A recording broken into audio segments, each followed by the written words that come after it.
გუშინ თბილისის ქუჩებში განვითარებული ძალადობა, ოპოზიციონერი ლიდერების დაკავება, ჟურნალისტების დაკავება და ასევე მშვიდობიანი დემონსტრანტების წინააღმდეგ განხორციელებული წამების ელემენტები დიდი ალბათობით აისახება 13 თებერვლის რეზოლუციაში, რომელსაც ევროპარლამენტში ევროპელი პოლიტიკოსები დაამტკიცებენ. რეზოლუციის დოკუმენტი უკვე შეჯერებულია, თუმცა ცვლილებები გუშინ განვითარებულ პროცესებთან დაკავშირებით რეზოლუციაში დიდი ალბათობით აუცილებლად შევა და ეს იქნება მე-6 რეზოლუცია, რომელიც ამ ხელს ბიძინა ივანიშვილის არაღიარებულ რეჟიმს და მოითხოვს ოლიგარქი ივანიშვილის დასანქცირებას. ევროპარლამენტი აკეთებს ყველაფერს იმისთვის, რომ პასუხი აგოს ოლიგარქმა და მისმა ქვეშევრდომებმა ყველა იმ ძალადობრივ ქმედებაზე, რომელსაც ახორციელებენ მშვიდობიან დემონსტრანტებზე სისხლიანი ნოემბრიდან მოყოლებული და ეს გაგრძელდება იქამდე, სანამ საქართველოში არ დაინიშნება ახალი არჩევნები. თუმცა იქამდე, სანამ დაამტკიცებენ რეზოლუციას, გუშინ განვითარებულ პროცესებს გამოეხმაურა ევროკომისარი, უმაღლესი წარმომადგენელი კაია კალასი, რომელმაც პირდაპირ თქვა, რომ საქართველოს ხელისუფლება არანაირად არ ამართლებს კანდიდატის სტატუსის მქონე ქვეყნის მოლოდინებს და ჟურნალისტების, ოპოზიციის წარმომადგენლების და ასევე მშვიდობიანი დემონსტრანტების წინააღმდეგ განხორციელებული ძალადობა არის მიუღებელი. კაია კალასმა კიდევ ერთხელ გამიჩნია ერთმანეთისგან ქართველი ხალხი და საქართველოს მთავრობა და თქვა, რომ ევროკავშირი დგას ქართველი ხალხის გვერდით.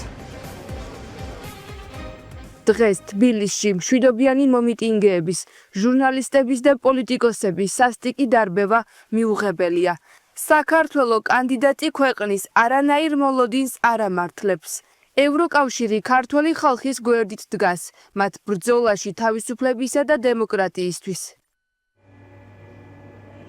ევროკავშირს სანქციების დაწესებისკენ მოუწოდებენ შეერთებული შტატებიდანაც პრეზიდენტ დონალდ ტრამპის გუნდის წევრი ჯო ვილსონი მოუწოდებს ევროკავშირს და იმ სახელმწიფოებს, საუბარია უნგრეთზე და სლოვაკეთზე, რომლებიც ბლოკავენ ოლიგარქისთვის ტარგეტირებული სანქციების დაწესებას და მოუწოდებს ამ ორ ქვეყანას, რომ დაუწესონ სანქციები ოლიგარქის რეჟიმს, რომელიც იყენებს წამების ელემენტებს საკუთარი მოქალაქეების წინააღმდეგ და რომელმაც გააყალბა არჩევნები. საინტერესო იყო ბაიდენის გუნდის ყოფილი მაღალჩინოსნის მაიკ კარპენტერის განცხადებაც საქართველოში განვითარებულ პროცესებთან დაკავშირებით, რომელმაც პრაქტიკულად ავაზაკები უწოდა ოლიგარქის რეჟიმს, რომელიც საკუთარ დემონსტრანტებს არბევს და ძალადობრივად სცემს და პირდაპირ თქვა, რომ ამ მთავრობის პირობებში შეუძლებელია, რომ საქართველო გახდეს ნატოსა და ევროკავშირის წევრი სახელმწიფო. დროა ევროკავშირმა სანქციები დაუწესოს არალეგიტიმურ ივანიშვილს და მის ახლო მეგობრებს, რომლებმაც გააყალბეს ოქტომბრის არჩევნები და ახლა სასტიკად არბევენ ქართულ ხალხს. ნატოს ამ მოკავშირეებს მოუწოდებ მოხსნან ბლოკი. ამ სასტიკმა რეჟიმმა გააყალბა არჩევნები და ახლა თავს ესხმის, აკავებს მათ და არბევს მათ სახლებს. ამაზრზენია ის, რაც ხდება საქართველოს ქუჩებში. რეჟიმის ავაზაკები ძალადობრივად სცემენ დემონსტრანტებს. საქართველო ამ მთავრობით ვერასდროს შევა ნატოსა და ევროკავშირში.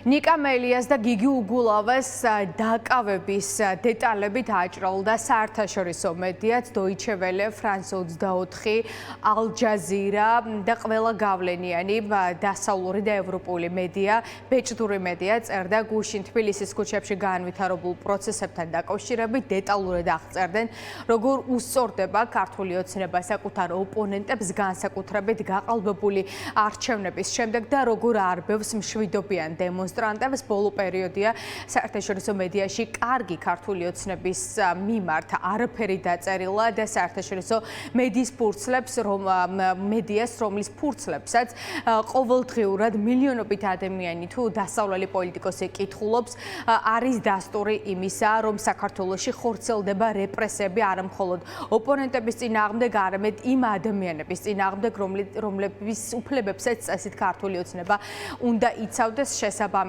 ყოველდღიურ რეჟიმში საუბრობენ დასავლური მედიიდან, რომ საქართველოში არის სერიოზული პოლიტიკური კრიზისი და ამ კრიზისიდან გამოსვლის ერთადერთი გზა არის ახალი არჩევნები.